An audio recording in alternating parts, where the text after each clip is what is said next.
चलिए यहाँ से सीधा आपको ले चलते हैं दिल्ली की ओर, जहां पर आज प्रधानमंत्री नरेंद्र मोदी के साथ जापान से प्रधानमंत्री भारत दौरे पर पहुंची हैं। आज हैदराबाद हाउस में ज्वाइंट प्रेस मीट का आयोजन आज किया जा रहा है। सीधी तस्वीरें आपको दिखा रहे हैं।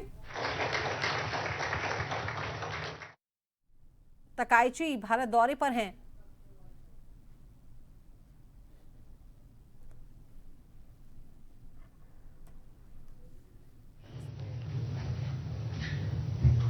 Next, we have the Memorandum of Cooperation between India AI Mission and MITI, Japan. This document will be exchanged by His Excellency Mr. Ono Keiichi, Ambassador of Japan to India, and Ms. Nagma Mohammad Malik, Ambassador of India to Japan.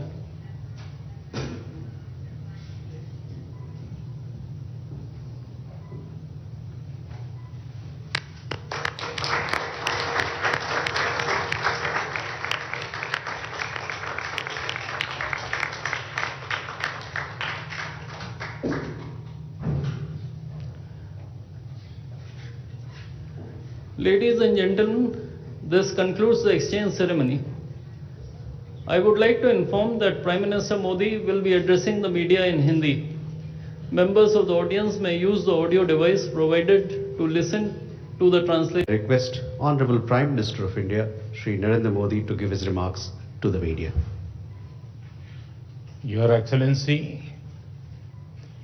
और मेरी छोटी बहन प्रधानमंत्री Takaichi जी, दोनों देशों के delegates, media के साथियों, नमस्कार, konnichiwa. India Japan annual summit के लिए प्रधानमंत्री ताकाइची का भारत में अपनी पहली यात्रा पर स्वागत करते हुए मुझे बहुत खुशी हो रही है। वे जापान की पहली महिला प्रधानमंत्री भी है और एक दूरदर्शी और लोकप्रिय नेता भी है। इतना ही नहीं, वे जापान के नारा प्रीफेक्चर से आती हैं, जो भारत जापान की साझा बौद्ध विरासत का एक बहुत महत्वपूर्ण केंद्र है। फ्रेंड्स, कुछ ही दिन पहले G7 समिट में मैंने कहा था कि वैश्विक उथल-पुथल के आज के माहौल में आपसी विश्वास हमारा सबसे बड़ा स्ट्रेटेजिक एसेट है और मुझे गर्व है कि भारत जापान की साझेदारी इस कसौटी पर पूरी तरह खरी उतरती है। पिछले कई दशकों में ऑटोमोटिव से लेकर इलेक्ट्रॉनिक्स तक जापान ने भारत की ग्रोथ स्टोरी का अहम हिस्सेदार बनकर दोस्ती और विश्वास की एक अमूल्य पूंजी बनाई है। और आज प्राइम मिनिस्टर ताकाइची की यात्रा से हम अपनी special strategic and global partnership के नए अध्याय की शुरुआत कर रहे हैं। फ्रेंड्स, आज भारत और जापान दोनों ही विश्व की सबसे बड़ी इकोनॉमीज में से है। एक फ्री, प्रॉस्परस और रूल्स बेस्ड इंडो पैसिफिक हमारी साझा प्राथमिकता है। क्षेत्र की सबसे बड़ी डेमोक्रेटिक और मार्केट इकोनॉमीज के रूप में आज हमने कई महत्वपूर्ण पहल की हैं। इनसे भारत और जापान की ज्वाइंट प्रेस मीट की जा रही है। पीएम मोदी संबोधित कर रहे हैं। भारत में $10 बिलियन से अधिक जापानी इन्वेस्टमेंट आएगा।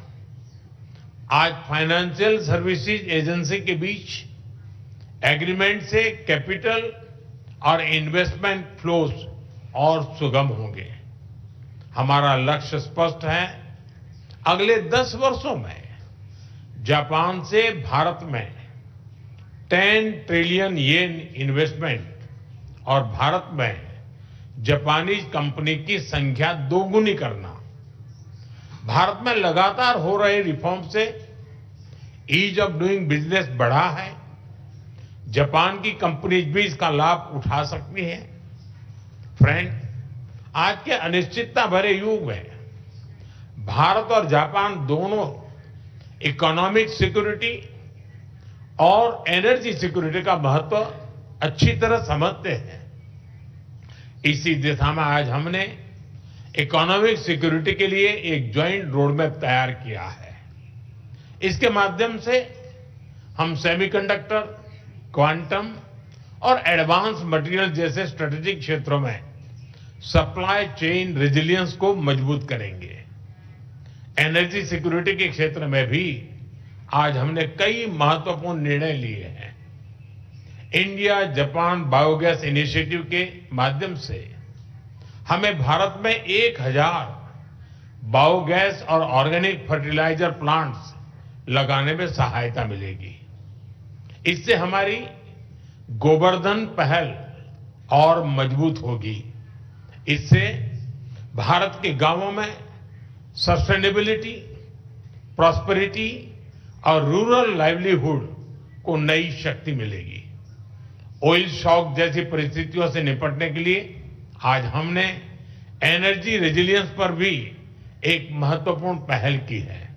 साथ ही बैटरी, ग्रीन हाइड्रोजन और न्यूक्लियर एनर्जी में हमारा सहयोग विश्व के क्लीन एनर्जी फ्यूचर में महत्वपूर्ण योगदान देगा। भारत और जापान मिलकर इकोनॉमिक सिक्योरिटी को शेयर्ड सिक्योरिटी और एनर्जी ट्रांजिशन को शेयर्ड अपॉर्चुनिटी के रूप में हम लेते हैं और उसको आगे बढ़ाने की दिशा में हम काम करेंगे और उसको बदलेंगे। फ्रेंड्स, आज हमने Bharat Japan next generation mobility partnership framework भी तैयार किया है। इससे अब हम ऑटोमोटिव सेक्टर में हमारी सक्सेस स्टोरी को शिप बिल्डिंग, एविएशन और लॉजिस्टिक जैसे क्षेत्रों में भी दोहराएंगे। फ्रेंड्स, हमारे संबंधों की बड़ी ताकत हमारी पीपल टू पीपल टाइज है। हम टैलेंट मोबिलिटी, स्किलिंग और टेक्निकल इंटर्नशिप प्रोग्राम इसके अवसर भी बढ़ा रहे हैं और दोनों देशों के बीच रिसर्च, एजुकेशन और स्टार्टअप सहयोग भी सुदृढ़ कर रहे हैं।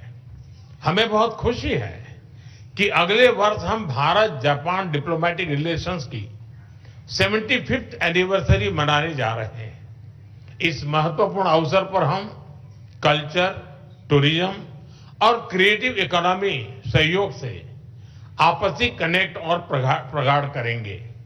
योर एक्सेलेंसी, भारत और जापान की इकोनॉमी कॉम्प्लीमेंट्री है। सांस्कृतिक मूल्यों से लेकर आधुनिक टेक्नोलॉजी तक हमारी सोच और अप्रोच भी समानता है और सबसे बढ़कर हमारे संबंधों की नींव अटूट आपसी विश्वास पर टिकी है। मुझे पूरा विश्वास है कि हमारी यह विशेष साझेदारी सशक्त और समृद्ध जापान के आपके विजन, विकसित भारत के हमारे संकल्प और विश्व की प्रगति को नई ऊंचाइयों तक ले जाएगी। एक सशक्त और समृद्ध जापान का आपका विजन, विकसित भारत का हमारा संकल्प और पूरे विश्व की प्रगति को मिलकर साकार करें। मैं फिर से एक बार आपका हृदय से बहुत बहुत स्वागत करता हूं। आपका बहुत बहुत धन्यवाद। अरिगतो गोजाइमास।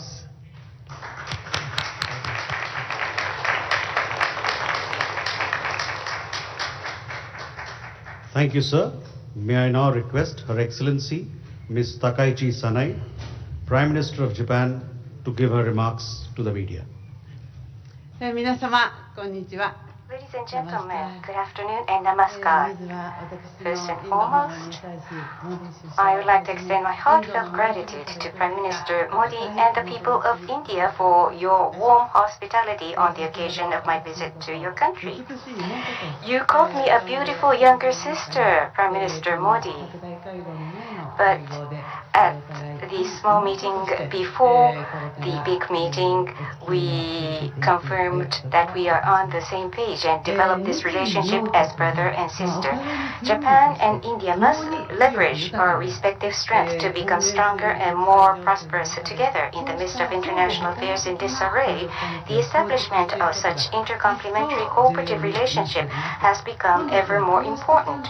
From such perspective, as Prime Minister Modi and I engaged in discussions over diverse issues, we again were reminded of the many goals we share. And we confirmed to place the following 3 points at the center of our cooperation. First, to deepen the strategic cooperation between Japan and India. Our two countries share the vision on the profile of international order we should establish under the current international situation. I recently announced the updated FOIP, Free and Open Indo-Pacific, which focuses on self-reliance and resilience to realize FOIP. On the other hand, Prime Minister Modi positions the ocean as a shared space that supports regional stability and growth and is promoting the Mahasagar, the Great Ocean Initiative, for countries across the Indian Ocean to defend their sovereignty and the sea through their own efforts, which is perfectly aligned with FOIP. Thus, we agreed to deepen the strategic cooperation between Japan and India to achieve such common goals. Expansion of maritime security cooperation is especially important for regional peace and stability. Taking the opportunity of our visit, a destroyer of Japan's Maritime Self-Defense Force and an India Navy vessel are planning to engage in joint exercise. We will enhance exercises in the Indian Ocean, promote naval maintenance, repair, and overhaul cooperation, and strengthen equipment cooperation under the Make in India framework.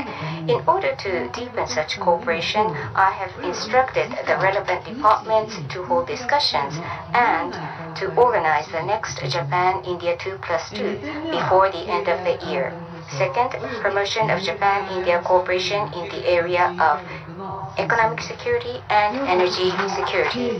As both countries face challenges such as economic weaponization and non-market practices, we need to urgently build resilience in our critical minerals supply chains. Further, in the area of energy security impacted by the Middle East situation, both Japan and India bear the responsibility to provide for region-wide energy security, as I presented in Power Asia. That is why we have released a document for public and private sectors, a joint statement to engage in concrete action for economic security cooperation. Under the Power Asia initiative, we will launch a bilateral dialogue to strengthen India's petroleum stockpiling system. Japan also supports India's membership of the IEA. In the area of energy transition, India has set a goal of leveraging cooperatives to secure energy from cow feces to build 1,000 biogas plants. In order to contribute to its achievement, we are launching the Japan-India Cooperative Biogas for Growth, or CBG initiative. That was introduced by Prime Minister Modi. The third is co-creation of economic growth of both India and Japan through investment and innovation collaboration. This is economic growth. I am committed to realizing a strong economy and aiming to enhance Japan's supply capability and technological capabilities through investment in 17 strategic areas. Prime Minister Modi launched Viksit Bharat, a national goal to become a developed nation by 2047, and is strongly driving India's growth. In this way, we share the goal of making our countries strong and prosperous through investments in the future. Strongly supporting our two countries